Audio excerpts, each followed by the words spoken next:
Magandang umaga po sa inyong lahat at live mula dito sa Pag-asa Weather Forecasting Center. Narito na ang lagay ng ating panahon ngayong huling araw sa buwan ng Setyembre, September 30, 2025, ngayong araw ng Martes.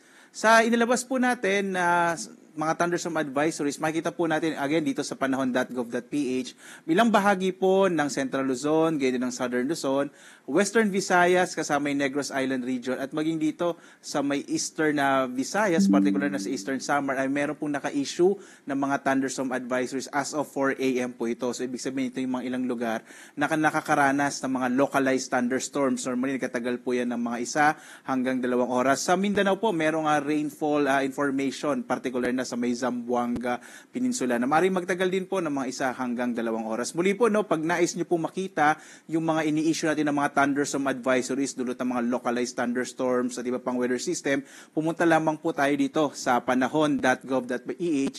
Makikita nyo po sa mapa kung saang mga lugar may naka-issue ng mga thunderstorm advisories real-time sa buong Pilipinas. At sa ating latest satellite images, makikita po natin wala tayong minomonitor na anumang low pressure area sa loob ng Philippine Area of Responsibility. Bagamat makikita po ninyo dulot ng easterlies o yung hangin nagbumula sa Karatang Pasipiko, medyo maulap yung kalangitan, mga kaulapan po ito, particular na sa ilang bahagi ng Bicol Region. Gayon din sa may area na sa silangang bahagi ng Southern Luzon, yung Quezon Province, maging Bulacan, Rizal, at posible po sa Kamaynilaan medyo maulap yung kalangitan na may mga tsansa pa rin ng mga pag-ulan. Iba pang bahagi nating bansa, makita nyo halos dito sa may Northern Luzon at ilang bahagi ng Mindanao ay fair weather po na may mga isolated rain showers and thunderstorms.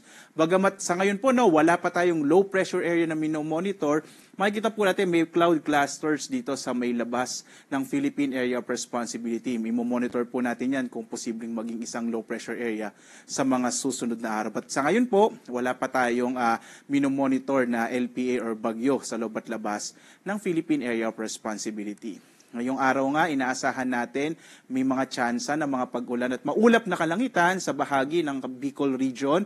Gayon din sa may Quezon Province, sa mga silangang bahagi po ng Central Luzon, itong Bulacan, kasama yung Rizal, at gayon din sa ilang bahagi nga po ng Metro Manila, posibleng medyo maulap yung kalangitan sa araw na ito. Ang nalalabing bahagi natin bansa, mga isolated rain showers and thunderstorms naman ang mararanasan, lalo na bandang tanghali, hapon hanggang sa gabi. Ito yung mga pag-ulan ng mga 1 hanggang 2 oras lamang.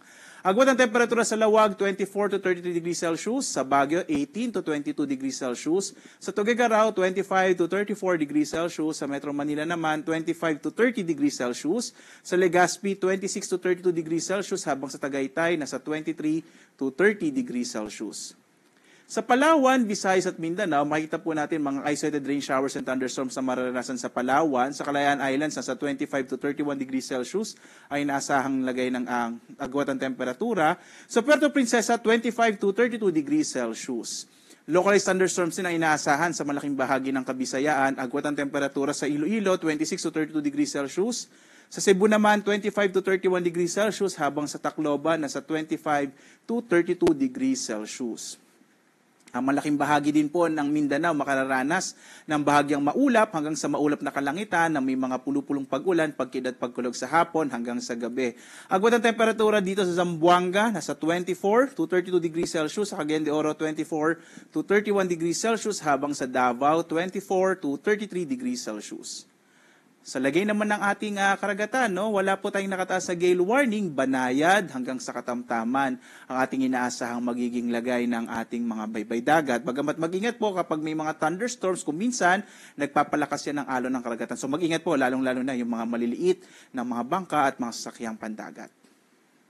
Narito naman yung ating inaasahang magiging lagay ng panahon hanggang sa weekend. So sa ngayon po, asahan pa rin natin bukas, fair weather ang mararanasan sa malaking bahagi ng ating bansa. Posibleng mawala na po itong mga kaulapan na by tomorrow. Pero posible pa rin yung mga thunderstorms, lalong-lalo na dito sa may silangang bahagi ng ating bansa. Pagdating po ng Huwebes hanggang Sabado, posibleng medyo maging maulap yung kalangitan at malaking tsansa ng mga pag-ulan sa may bahagi ng Northern Luzon dahil posible po itong kaulapan na ito ay kung sakali po mag-develop into a low pressure area, kikilos pa silangan. Meron po tayong isang weather product dito, or meron po tayong isang